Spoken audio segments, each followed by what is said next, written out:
साथ संगत जी, प्यार से कहना धन निरंकार जी। आज दिल्ली के इस प्रांगण में आप सभी के जहां दर्शन हो रहे हैं कुछ समय बाद, तो वहीं दूर देशों में भी सत्संग रूप माँ के दर्शन हुए। और ये भाव वही जो आज यहाँ भी दिख रहे हैं कि निराकार दातार ये प्राथमिकता जीवन की, आधार जीवन का, और इसी पे अपना मन टिकाकर ये सहज अवस्था वाला जीवन जो आप सब भी जी रहे हैं, और वहाँ भी ब्रह्म ज्ञान द्वारा सभी अपना जीवन, चाहे वो समाज अलग तरह का, चाहे एक उठना बैठना, एक पूरी रूटीन अलग, फिर भी एक मन में ब्रह्म ज्ञान की ज्योति जो हर एक में ये आत्मा निराकार का मेल, कैसे एक मटेरियलिस्टिक दुनिया की जो बात करते हैं, तो यहाँ अगर कुछ और तरह के साधन हावी, वहाँ किसी और तरह के, तो बात वही कि मन में तो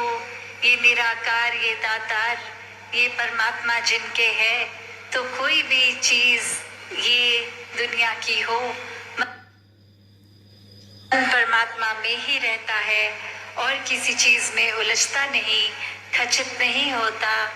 कैसे एक संसार का रूप भी, वो भी एक देखा कि यहाँ अगर हम देखते हैं कि हम जिस जगह पे भी रहते हैं, कोई भी सत्संग भवन हमसे कुछ दूरी पर ही होता है। एक इतनी कन्वीनियंस कि एक या तो पैदल का रास्ता है या कोई और साधन से भी, मोटर से भी, बस से भी, किसी और साधन से भी जाते हैं तो बहुत ही कम समय में पहुंच भी जाते हैं। और वहाँ दूर देशों में रहने वाले संतों की अरदास कि हम जहाँ रहते हैं वहाँ से नजदीक भी सत्संग भवन 5 घंटे की ड्राइव पे है, 2 घंटे की फ्लाइट पे है, तो वो ये सारी प्रॉब्लम होने के बावजूद भी सत्संग आते हैं।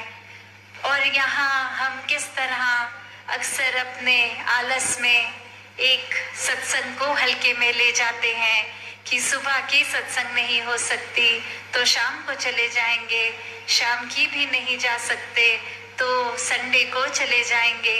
एक बहाना, एक आलस्य, तो वो कद्र कहीं ना कहीं सत्संग की भी खोते जाते हैं।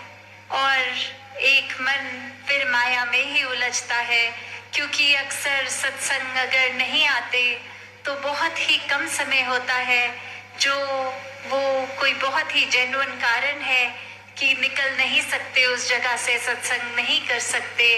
पर अक्सर ये मन का ही खेल होता है जो सत्संग से रोक देता है, कोई ना कोई बहाना कर देता है, जबकि पता भी है कि मन दुरुस्त हो जाता है सत्संग आके, फिर भी अक्सर बहाना दे देते हैं कि आज मन नहीं है सत्संग जाने का। तो बात वही हुई कि बीमार भी हैं और डॉक्टर पे भी नहीं जाना है।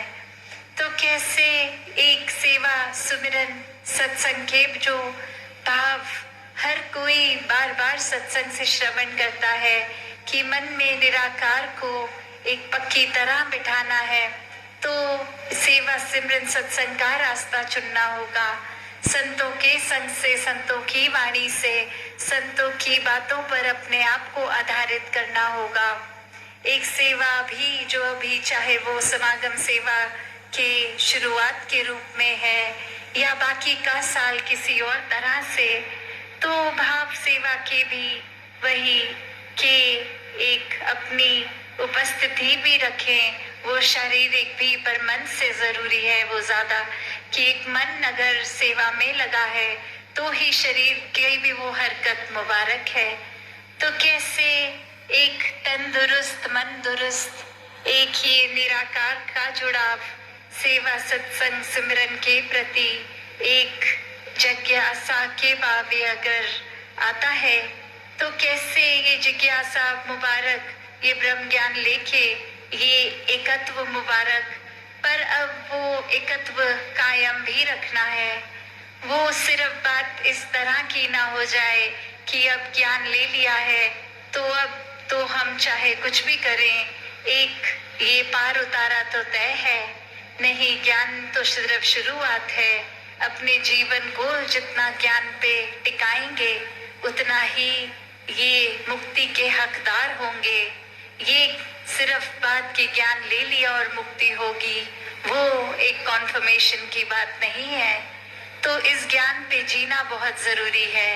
अगर ये आत्मा की तड़प को शांत करना है, ये साल्वेशन, ये एक मोक्ष की बात, तो हर किसी के जीवन में जहाँ ये उलझनों से निकलना संभव है, ये कोई सिर्फ किताबी बातें नहीं है। कोई भी धर्म ग्रंथ खोल के देख लें, ये ही बात की ब्रह्म ज्ञान द्वारा ये एकत्व होता है आत्मा परमात्मा का। और यही हम अपने सारे जंजाल, एक जितनी भी पीड़ा, एक कितने भी कष्ट, और यहाँ कष्ट कोई एक जीवन की बात नहीं, उस तरह एक शारीरिक कष्टों की नहीं, आर्थिक कष्टों की नहीं, ये आत्मा का कष्ट कि ये एक आराम अगर हमेशा का चाहिए तो पहले निराकार को जानना है, फिर इसकी भक्ति करनी है। जीवन हमारा एक, हम कोशिश अगर ये बात पे टिकेंगे कि हमें किसी से नफरत है तो मन में परमात्मा तो नहीं टिका। कैसे एक जजमेंटल होने की बजाय, एक किसी पे टिप्पणी करने की बजाय, एक किसी की कोई हरकत या कोई बात बोल दी किसी ने, उसको इतनी गहरी गांठ मार ली कि अब वो इंसान ही ठीक नहीं लग रहा। और कैसे चाहे फिर वो सामान हो, इंसान हो, कोई पुरानी एक सिचुएशन हो, क्योंकि अक्सर एक पास्ट में भी, एक बीते कल में भी रहने का सुख वो माया रूप ही होता है। एक इस समय में इन द मोमेंट जीने वाली कला ये भक्ति है, क्योंकि ये कण कण से शिक्षा लेके ये भक्ति भाव है, ये सेवा भाव है। एक अगर अक्सर ये भी देखा जाता है कि अगर शरीर किसी वजह से ठीक नहीं है या कोई बुजुर्गी के कारण उतना चुस्त नहीं है तो मन में ख्याल यही आता है कि अपने पिछले दिनों में जब शरीर में बल था तो ये सेवा हम भरपूर करते थे, दौड़ दौड़ के करते थे, और अब ये शरीर काम इतना नहीं कर रहा तो कम हो पाती है। तो बात वो भी कि यहाँ पे भी ये माया को भक्ति में ना आने दे। पहले अगर हम वो भी सोच के कर रहे थे तो हम उस समय भी क्या सेवा कर रहे थे, अगर हम उस चीज को भी गिनती में ला सकते हैं, क्योंकि सेवा तो गवा कर करना है खुद को। तो कैसे इस माया में अड़ना नहीं है, ना बीते कल में ना आने वाले कल में, ये तो इस पल की है। इस भक्ति को हर समय करना है, हर पल में करना है। तो ये मनुष्य के ख्याल ये तो कभी खत्म नहीं होंगे। ये तो बिल्कुल एक बॉटमलेस बकेट, जिस तरह एक बाल्टी अगर उसके नीचे कुछ रोकने के लिए नहीं है तो जितना एक ख्याल, जितनी सोच, जितनी इच्छाएं डालते रहेंगे ये तो खत्म नहीं होने वाली, ना वो बाल्टी कभी भर सकती है। तो कैसे फिर अपने आप को इन इच्छाओं से, सोचों से मुक्त करें, अस्तित्व।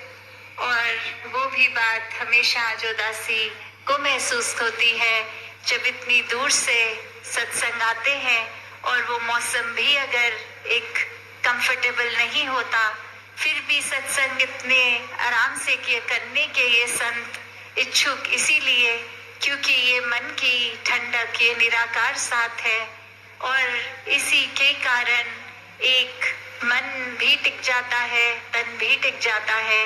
तो यही अवस्था हमें हम परिस्थिति में अगर बना के रखें तो ही वो सहज जीवन है, वो ही एक मन को स्थिर करके एक स्थिर जीवन है।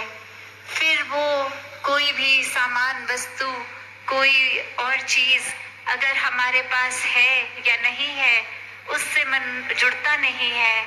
अगर वो चीज होती भी है तो उसका सदुपयोग ही होता है और अगर वो नहीं भी होती तो कैसे उसके गम में मन नहीं डूबता। एक ना होना भी फिर उसमें भलाई ही दिखता है एक भक्त को।